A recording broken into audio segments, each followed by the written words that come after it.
Hey guys, I just got done watching this awesome movie, Secret Santa. It's an 80s throwback slasher. That is my favorite kind of movie, so I was the target audience and it fucking hit. Now, I will say there's been a ton of these in the last few years. A lot of kids from my generation who grew up on VHS horror want to do a throwback thing, and unfortunately most of the time it just doesn't work, and here it totally worked for me personally. I loved it. I could gush about this movie for a long time. This is one I will definitely be buying. It will be going in my collection.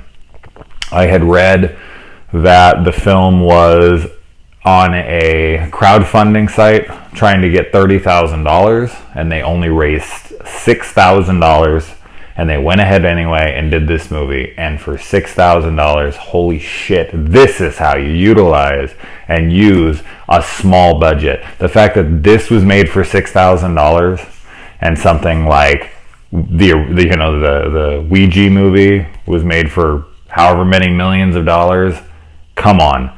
This just shows you that you don't need a budget to make a kick-ass fucking movie. I will watch this movie a few times. Now, getting into the good, and oh my god, I could say so much good about this movie. I really liked mostly everything, but I will say first off that the chicks in this movie are gorgeous, which is always a huge plus. The music is fantastic, really very 80s. A lot of the like sound effects when someone opens something up and there's that quick little blast of noise that I don't know how to explain it. You see it in every 80s movie. That's awesome. The thing that surprised me about this movie the most was the humor. And I laughed out loud at this movie a lot. And it wasn't because it was bad or the scenes were so stupid that I was like, oh my god.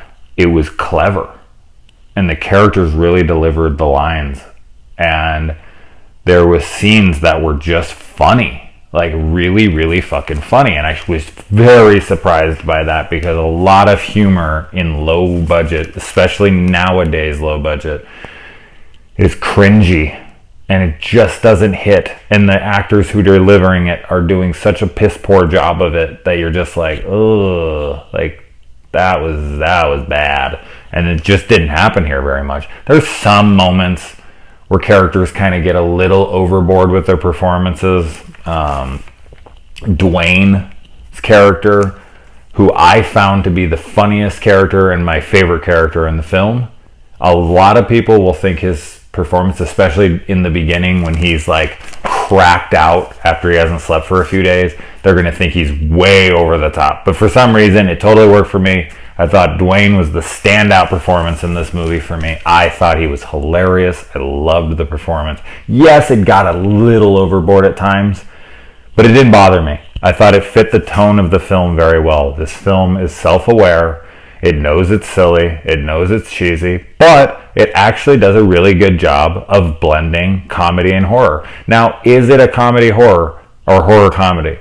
Yes, I guess, for sure, because there is a lot of comedy in it, but it is pretty much a straightforward slasher. It isn't super goofy.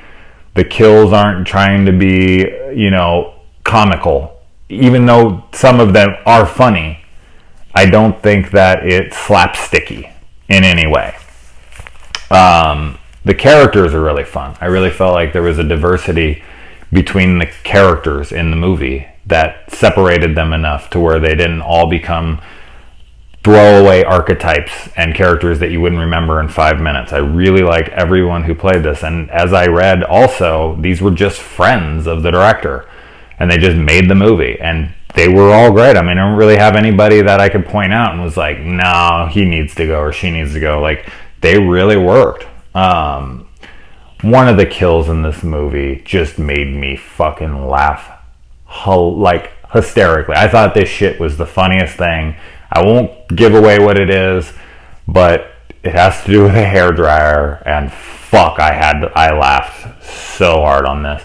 The premise of this movie is very, very simple. These college kids decide to throw a secret Santa party when they're supposed to be studying for their test, and the killer switches out their gifts with, when they open them up, there's a different weapon or implement inside, and that's the weapon that they are going to die with, which they don't realize in the moment, but you realize it instantly when you see it. And I just thought that was super clever, a great idea for a killer. It totally fits the title of the movie, so that isn't misleading. And then the gore. I mean, it is low budget, so it's not amazing gore or anything, but every kill in this movie is on screen, every single one of them, and the gore is pretty damn good considering the budget. I thought the gore was excellent. I mean, I just watched a ton of movies, Outpost movies, where there's zero gore, and I guarantee you the budget was 100 times what this one was. So, man, so good. Something else I would like to give credit to is the girl who played Nicole, or Nasty Nicole, as you'll see her in the movie. I thought she was fantastic. I just thought she was a great final girl.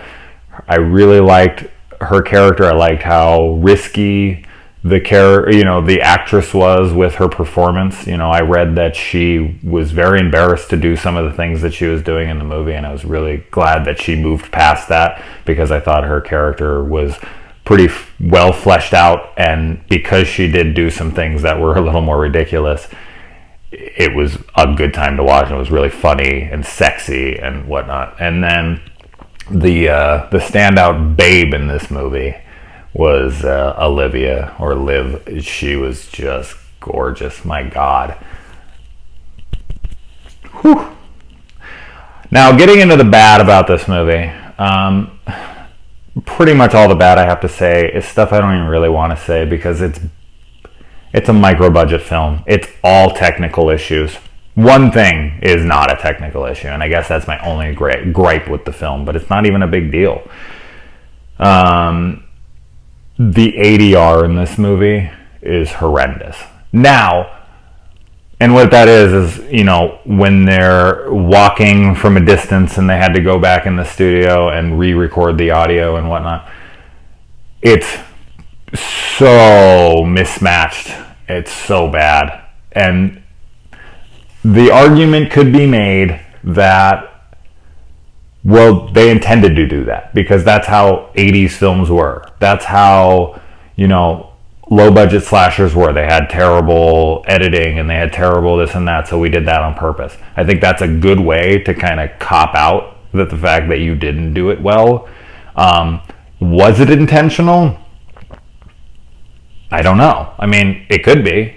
I think it might have been, but I also think that it's an easy way to not do it good and be like, I meant to do that. So I'm not honestly sure. It didn't take me out of it, because I'm so used to bad sound recording and bad ADR that it kind of was nostalgic in a way. So if it was done on purpose, it worked, but at the same time, it is a fault to the movie. It didn't take me out of it by any means, though. I still loved it. And the thing I will say that I feel like they could have done better is the look of the killer. I thought it was just very generic. He's dressed all in black with a ski mask. I mean, a 10-cent outfit. The guy who they hired, or the person they hired to play the role is, probably had in his closet. I mean, it's all shit you can find anywhere. So they put some things on the eyes, maybe stitched in little marks. I don't know what those were supposed to be. If it was a joke or if it was meaning something, I totally missed it. But I wish I would have. Now, the reveal of the killer, because this is kind of a murder mystery whodunit kind of thing, and they lead you this way and this way. I loved who it ended up being. I thought it was great. I thought it was hilarious. And the killer's motivation for why they did what they did was fan-fucking-tastic. Hilarious. I was laughing so hard. I loved the end. I loved the final showdown at the very, very, very, very end. I love this movie. I can't say highly enough about it. It's currently streaming on Amazon Prime. I'm gonna buy it right now. I'm gonna go. I'm on my phone. I'm gonna buy it. I'm trying to find it to where I can buy it from the filmmakers as opposed to like third party, so that they can get every bit of my money, because I think they deserve it 100%. Kudos to the director, the actors, everyone involved in this movie. Awesome, guys. This was a blast to watch. Absolutely recommend this to low budget micro slasher fans. Check it the fuck out.